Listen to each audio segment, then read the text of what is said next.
সুলাইমান নবী মদিনাতুল মুনাওয়ারার সীমানার 9 মাইল উপরে সিংহাসনে বসা। হঠাৎ পয়গম্বর সুলাইমান শুনলেন পিপিলিকার আওয়াজ। 9 মাইল উপরের থেকে পিপিলিকার আওয়াজ শুইনা ফাতাবাসসামা, নবী হাসলেন। এইবার সিংহাসনকে বলে নিচে ল্যান্ড করো, নিচে ল্যান্ড করলেন। সুলাইমান নবী বসে আছেন, কথাবার্তা চলতেছে। হঠাৎ নামাজের সময় হইলে জিন পানির দায়িত্বে ছিল ঈগল পাখি আর হুদহুদ মাটির মধ্যে নাক লাগাইলে বলতে পারতো এই নিচে পানি। জিনেরে কইতো মাটি উঠায় পানি দিয়ে ওযু করমু, নামাজ পড়মু। নবী বসে আছেন, হুদহুদ উইরা উপরে চলে গেছে না জানাইয়া। হুদহুদ উপরে চলে গেল। সুলাইমান পয়গম্বর পানি লাগবে, ওযু করবে, কই আমার পানির দায়িত্বশীল হুদহুদ দেখে না। ঈগল পাখি উপদেষ্টা হুদহুদের কয় দেখতো গেল কই। এবার ঈগল গেছে উপরে, যায় দেখে যে আইতেছে হুদহুদ। হ্যাঁ আরো কাহিনী আপনারা জানেন। হুদহুদ যে আইতেছে, ঈগলের চোখ গরম হয়ে গেছে। কি আজকে তোর খবর আছে? সুলাইমান নবী কসম খাইছে তোর আজ উপায় নাই। কত বিচারটা সুলাইমান করবে, তুই আমারে চোখ গরম দেখাও কেন? খানা এটা দুনিয়ার নিয়ম। আসামি ধইরা কোর্টে উঠাবে, বিচারক ফয়সালা দিবে, আর আগে থানায় ডাইল বানায় স্পিডাইয়া। কিও তুমি ডাইল বানাও কেন? কয় হাদিয়া না পাইলে উপায় কি? বুঝেননি? আসল বিচার হবে হাসরের ময়দানে। কে জান্নাতে যাবে, কে জাহান্নামে যাবে, কবরের মধ্যে উত্তম মাধ্যম হবে প্রাথমিক বিষয়। ঈগল কয় আজকে তোর খবর আছে। ঈগল কয় কোনো শর্ত লাগাইছেননি খবরের ভিতরে? কয় হ্যাঁ।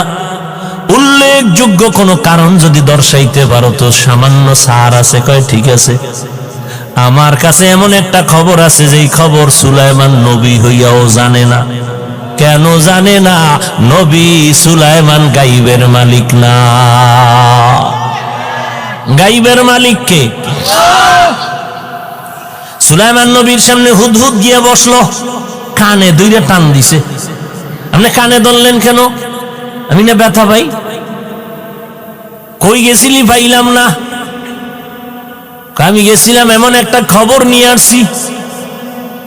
কি খবর? আমি উপরে উঠে দেখি আমার এক জাতি ভাই হুদহুদের সাথে মোলাকাত। সে আপনার নামই জানে না। গেলাম ওরে দেখতে। কে তোরে লালন পালন করে? বলে আমার এক ম্যাডাম লালন পালন করে, আমগো রাষ্ট্রের মূল নেতা হলো ম্যাডাম। দেখতে গিয়া দেখলাম বিশাল বড় সিংহাসন। সুলাইমান চিঠি দিলেন, হুদহুদ তোর কথা সত্য না মিথ্যা যাচাই করি, চিঠি নিয়ে যা, বিলকিসের কাছে দিবি।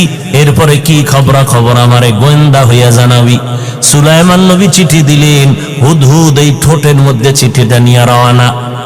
বিলকিস নাক টেনে ঘুমায় সিংহাসনে। একটা ছিদ্র আছে, সূর্যের আলো ঢুকে, বিলকিস সজাগ হয়, আলোটা চেহারায় পড়ে আর সেজদা করে। হুদহুদ যায় ওটার পাখা দিয়ে আটকায় ফেলাইছে। সিডিটা রাখছে, নাকটাই না ঘুমাইছে, সূর্য উপরে উঠে গেছে, খবর নেই। এবার বিলকিস সজাগ হইয়া দেখে টাইম কই, সূর্য কই গেল, খবর নাই। দেখে চিঠি, একটা সরকারি চিঠি সিল লাগানো। দেখলো এত সুন্দর, দ্রুত একটা জরুরি বৈঠক ডাকলো মন্ত্রী পরিষদেরা, তাড়াতাড়ি আসো, দফা ঠান্ডা। ঠান্ডা না গরম? গরম। তাড়াতাড়ি বসো, ইমার্জেন্সি বৈশা। হুদহুদ সব ভিডিও ক্যামেরায় ধারণ কইরা এইবার নবীরা একা নবী রেডি হন, বিলকিস আসার জন্য অপেক্ষায় আছে। বিলকিস আসবে আপনার আদালতে। এইবার মূল কথা, বিলকিস আসবে ঠিক আছে, সিংহাসন কি করবে? কয় 7 দরজার দেওয়ালে তালা মাইরা সিংহাসন আটকাইয়া আসতেছে। সুলাইমান এইবার পরিষদের সবাইরে কয় বিলকিস আসতে বাকি কত? মাত্র 2-4 কিলোমিটার দূরে। এই মুহূর্তে আমি সুলাইমানের ফরমান, বিলকিসের সিংহাসন আমার সামনে এনে দাও। কে পারবে? ক্বালা ইফরিতুম মিনাল জিন, জিনের মধ্যে এক পাহলোয়ান দাঁড়ায়, কয় আমি পারবো। টাইম কত? কয় মিটিং শেষ হওয়ার আগে। কয় না, আরো তাড়াতাড়ি চাই। পারলো না, জিনেরা ব্রেক হয়ে গেল। এবার ইলমে ওহীওয়ালা এক আবেদ আল্লাহর এক বান্দা দাঁড়ায় গেল, ডাক দিয়া কয়, পয়গম্বর আপনি যদি বলেন আমি এনে দিব। বলে টাইম কত?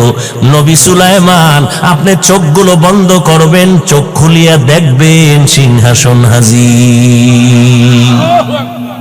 ইলমে রা'জাজো করদন বেহিসাব, খলকে রাদাদন জওয়াবে বাসওয়াব, হক নাদারত দোস্তে খলকা জারে রা, মিস্তে ই খসলতে কে দিনদারে রা।